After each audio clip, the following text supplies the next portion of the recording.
Welcome back to Tipping Point. I'm your host, Kara McKinney. We were essentially promised by the Federal Reserve last year that this year would see even up to 3 interest rate cuts. But the Feds met just yesterday and they decided to hold the benchmark rate steady at 5.25% to 5.5%.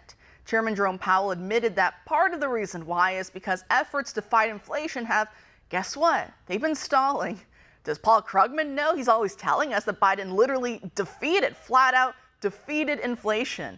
So what gives? Powell still thinks the next move taken by the Fed will be a rate cut instead of a rate hike, but who knows at this point? The economic picture isn't looking too pretty. What does it tell you that Powell is admitting that the fight against inflation is at the very least stalling? Is this year 3 of transitory, gone away, going away, everything's fine kind of rhetoric from the Biden administration, including the Federal Reserve? I think so, but the data is terrible, and it keeps getting sort of weirdly worse. Every month, the CPI comes in, and it's even worse than everybody expects. And the dollar's disappearing. I don't know, over the last 4 years, it's probably lost 20, 25, 30 cents on the dollar in terms of purchasing power. It's been a catastrophe. And the inflation is affecting all the other data too. For example, retail sales. They keep telling us that they're up. They're not up, they're down once you adjust them for inflation. Same with factory orders. They're not up, they're down once you adjust for inflation. So the inflation is creating this weird illusion that everybody sort of is expected to go along with as if we're rising in prosperity. We're not. In real terms, which means adjusted for inflation, we are getting poorer all the time, and the recession is deepening. That's the reality, Kara. It really is, and it also goes back to Congressman Chip Roy's point as well. And you know what we're seeing on college campuses, university campuses, it's horrible, right? And of course it deserves to be talked about, but at the same time it's the left eating the left. The left is going after the left.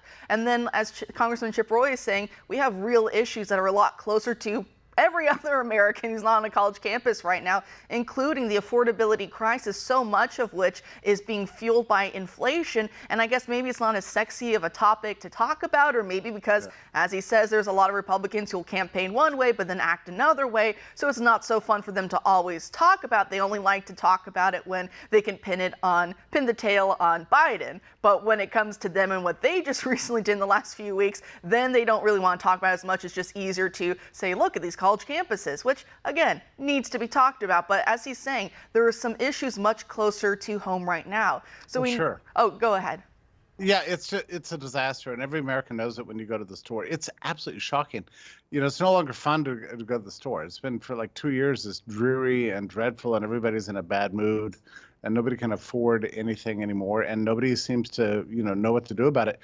As for the Federal Reserve itself, keep in mind, Kara, that the plan of the Federal Reserve was to cut rates significantly before the election as a kind of a weird way of gaming the election towards Biden, so that we would go into the election with some, cosmetic sense of, growth in GDP or rise in prosperity or something like that. That was the plan.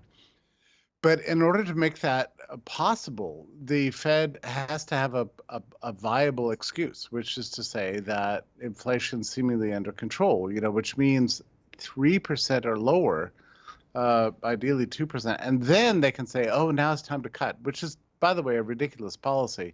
The only time to really cut is when you're in a deep recession. That's the time to cut interest rates, at least according to Keynesian theory. But if the economy is booming like they claim, there would be no reason to cut rates right now. But that was their plan. The problem is that the macroeconomic environment is not playing along with their little scheme. So inflation continues to clock in very high, even according to the official CPI, which is totally wrong, by the way. But nonetheless, they can't, even through all their manipulative techniques and statistical razzmatazz, even they can't reduce their own CPI enough to convince people that inflation's gone. Therefore, they're in a bad situation. They cannot cut rates.